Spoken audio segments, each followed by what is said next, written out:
जी हाँ जी, नमस्कार साथियों। मैं हनुमान किसान आप तमाम साथियों का आपके अपने यूट्यूब परिवार पर हार्दिक स्वागत करता हूँ, अभिनंदन करता हूँ। साथियों, आज की इस वीडियो में मैं बात करने वाला हूँ अध्यापक भर्ती परीक्षा लेवल 1 का जो विवाद है। दरअसल ये जो विवाद है वो बहुत हाई लेवल तक पहुँच चुका है। यहाँ तक कि माननीय मुख्यमंत्री जी भी इस विवाद से और इस समस्या से अवगत हो चुके हैं। मैं बात करता हूं जो लास्ट 18 जनवरी को जो लेवल 1 की सुनवाई हुई थी, उस सुनवाई को लेकर। दरअसल इस सुनवाई में पूरी पूरी उम्मीद थी कि इस बार जो है वो यथास्थिति वाला और जो विवादित जो पर्सन है, जो बोर्ड की एक भारी गलती है और बोर्ड को आज नहीं तो कल इस बात को एक्सेप्ट करना होगा, क्योंकि तमाम जो साथी इसके लिए लड़ रहे हैं वो अपनी जगह 100% सही हैं और इस बात का एक मजबूत प्रमाण भी उनके पास है। इसलिए उनको भी गलत नहीं ठहराया जा सकता और जो यथास्थिति के लिए संघर्ष कर रहे हैं वो भी अपनी जगह सही हैं। इन दोनों की आपसी लड़ाई नहीं है।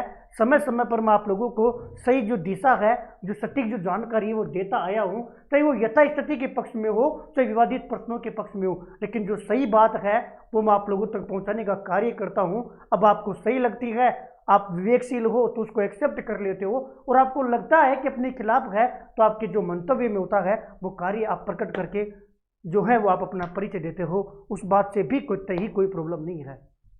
दरअसल जो 18 तारीख को बेंच चेंज हुई है ना, जो बेंच चेंज हुई है वो किसके लिए लाभदायक है और किसके लिए नुकसान है।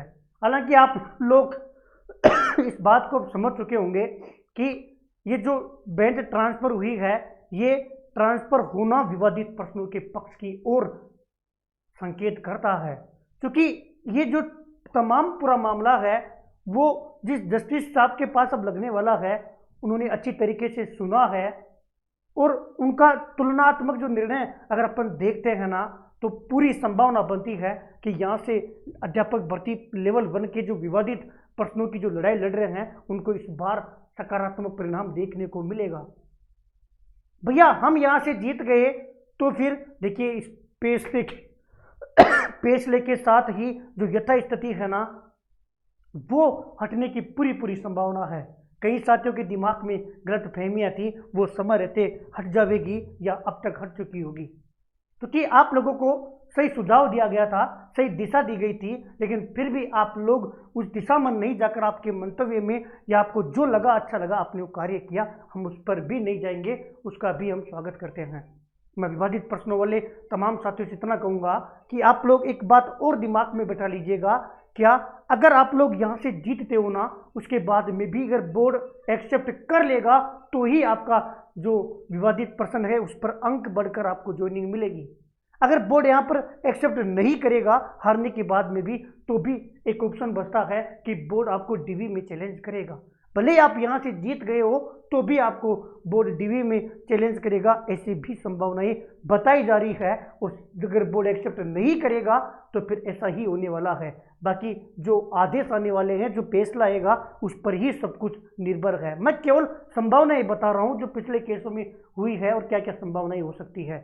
इसलिए पुनः कहूँगा, समझदार हो, विवेकशील हो, इन दोनों की आपसी लड़ाई नहीं है, क्योंकि विवादित प्रश्नों वाले साथियों को तो हो सकता है यहाँ जीत भी मिल जावे और बोर्ड उस चीज़ को फिर भी नहीं माने और बोर्ड डीवी में चैलेंज करे, तो इनको तो वहाँ पर भी लड़ना है, मतलब जीतने के बाद में भी आगे लड़ना है। मतलब इन साथियों की आपसे लड़ाई नहीं है, फिर भी आप इन साथियों से ही बहस करते हो और गलत दिशा में कार्य करते हो, तो उसका नुकसान आपको भुगतना पड़ेगा और उसमें जो समय की जो ये विलंबता है उसको आपको झेलना पड़ेगा। बाकी इमाम आपके लिए भी शुभकामनाएं प्रेषित करते हैं कि आपको जो है वो कोर्ट के अधीन नियुक्ति दी जावे, यही आपके के लिए एक विकल्प बचता है।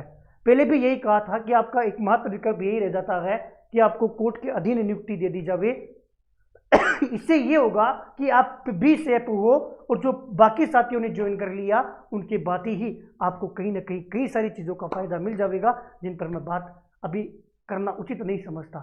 बाकी विवादित प्रश्नों वाले ये ना समझे कि भैया टाइम लग रहा है, टाइम तो सर लगता है, टाइम है न्याय मिलने में भी समय लगता है, लेकिन आपके सवालों का जवाब मिल रहा है, नहीं मिल रहा। इस बार मैंने स्टार्टिंग से आप लोगों से वादा किया था कि जो भी अपडेट होगी ना, जो भी सूचना होगी ना, वो सारी मैं आप लोगों तक पहुंचाऊंगा। आपको लगता है ना कि इतना आसान है? आसान नहीं है। कई सारी चीज़ें अगर आप यहाँ बोलते हो तो आपको चैलेंज भी कर सकते हैं। कई लोग नोटिस वगैरह की भी जो है समस्याएं सामने आती है, और एक पक्ष की तरफ बोलते हैं तो दूसरा पक्ष भी नेगेटिव बोलता है। लेकिन आप एक बात सोचिएगा कि क्या 21 वाली भर्ती से पहले अभी आरएस भर्ती में कई सारी भर्तियों में लोग कोर्ट जाते हैं, लेकिन सूचना नहीं दे पाते। क्योंकि मैं एक शिक्षक कुटुंब से जुड़ा हुआ हूँ, इसलिए शिक्षक भर्ती का मेरा दायित्व बनता था कि आपको शुरू से लेकर अंत तक हर एक पर्सन में बोर्ड ने कौन सी किताब दी, बोर्ड ने क्या माना, बोर्ड ने इस पर्सन के लिए अपना क्या जवाब दिया है, इधर से एडवोकेट टीम ने आर्गुमेंट क्या किया है, आज की डेट में क्या हुआ, आगामी क्या हो सकता है, उन हर एक पहलू पर मैंने डिटेल से आप लोगों के बीच में उस चीज़ को रखा है। तो इसका मतलब ये नहीं है कि हनुमान भैया जो कह रहे हैं वो होता है, नहीं।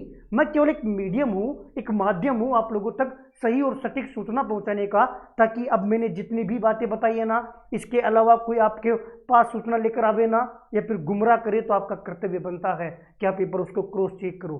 आपको स्वतंत्रता का अधिकार है, आपके जो मन मर्जी है आप कर सकते हो, जो आपको अच्छा लगता है, लेकिन क्रॉस तो चेक कर सकते हो। कम से कम एक विकल्प तो आपके पास है कि भैया हमें इतना पता था, इसके अलावा कोई न्यूज़ दे रहा है, सूचना दे रहा है, तो सही है या गलत है।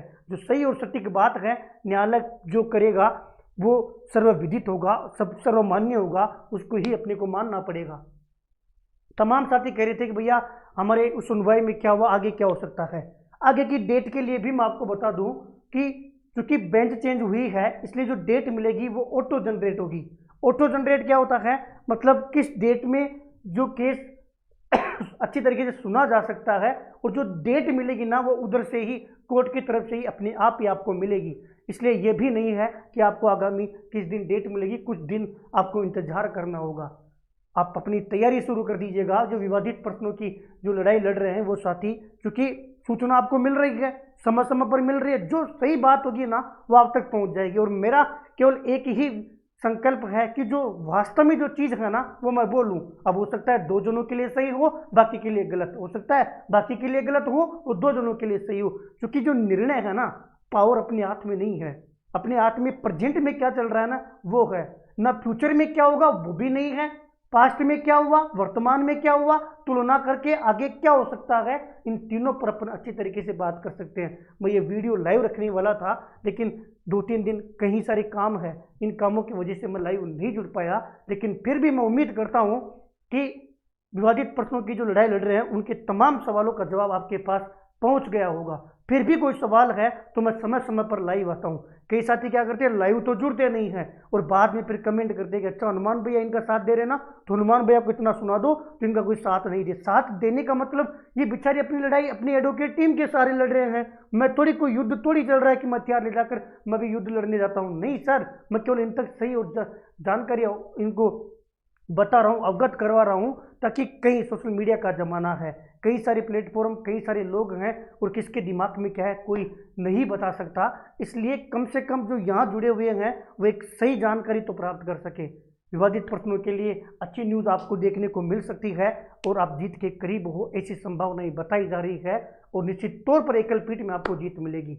लेवल 2 वाले उनको मैं अलग से बता चुका हूँ, फिर भी मैं उनके लिए एक लेवल 2 वाले जो विवादित प्रश्नों की लड़ाई लड़ रहे हैं उनके लिए वीडियो डाल दूंगा, और जो प्रोविजनल और जो वेटिंग के लिए जो इंतजार कर रहे हैं, जिनका कट ऑफ से ज़्यादा नंबर थे फिर भी किसी लिस्ट में नाम नहीं आया है, उनकी भी मैं सही जानकारी लेकर एक वीडियो उनके लिए डाल दूंगा। बाकी यथास्थिति वालों को भी हमारी शुभकामनाएं हैं। आप इस बात को समझे, सही दिशा में काम करें कि आपका कोई विरोधी नहीं है, आपका केवल और केवल बोर्ड विरोधी है।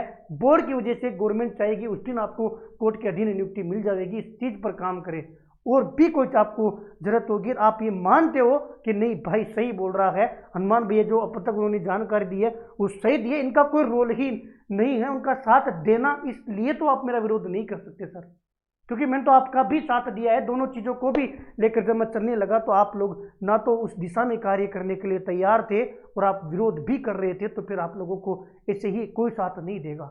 आज विवादित प्रश्नों की जो लड़ाई है वो हर एक कोचिंग इंस्टीट्यूट की जुबान पर है। मीडिया तक ये बात अच्छी तरीके से पहुंच गई है। माननीय मुख्यमंत्री जी को पता है इससे पहले कौन सी एग्जाम है जिसके प्रश्नों की जो बात है वो मुद्दा मुख्यमंत्री जी को पता पड़ा हो। ये बुलंद करने का माध्यम है। आप भी लड़ रहे हो, हम भी लड़ रहे हैं, केवल हम आवाज बुलंद कर सकते हैं। स्टार्टिंग में केवल मैं ही था जो इस मंच से आपकी आवाज बुलंद कर रहा था, और आप आज देख लीजिए आरपीएससी में बैठे अधिकारियों को इस बात का पता है कि आरपीएससी में आए हुए पर्सन को बोर्ड ने इस बार गलत माना है, इसलिए ये विवाद हाईलाइट है। बोर्ड को भी ये पता है कि कहीं ना कहीं तो कमेटी से गलती हुई है, इसीलिए ये विवाद इतना जो है वो जटिल परिस्थिति में भी हाईलाइट हो रहा है। कई सारे लोगों को सबको पता है, और जिनको नहीं पता उन तक अरमान भाई आपका जो है वो मजबूती से आपकी बात रखने के लिए तैयार है। यही से मैंने कोचिंगों में पहुंचाया है, यही से जो आपकी जो फाइल है वो सबको बताई है। जो सब्जेक्ट विशेषज्ञ ना उन तक भी ये बात पहुंची, उन्होंने एक्सेप्ट किया है कि आप सही लड़ाई लड़ रहे हो और सही जो आवाज़ है उसको बुलंद कर रहे हो। हमारा काम यही है, जो काम संबंधित शिक्षक का था वो काम हम कर रहे हैं, क्योंकि ये जो प्लेटफॉर्म है वो आप लोगों ने दिया है। तभी तो आप देखते हो कि जो भी पीड़ा होती है हम डालते हैं। उसका रीज़न यही है कि कम से कम एक शुरुआत तो हो ताकि वो आवाज़ बुलंद हो सके। उम्मीद करता हूँ कि कई सारी बातें आप लोगों को पता पड़ी होगी और आप इस बात से संतुष्ट होंगे। फिर भी आपका कोई सवाल है तो आप कमेंट कर सकते हैं ताकि मैं उसका जवाब भी दे सकूँ, आगामी वीडियो बनाकर उस समस्या का सोल्व भी कर सकूँ। बहुत बहुत धन्यवाद, बहुत बहुत आभार।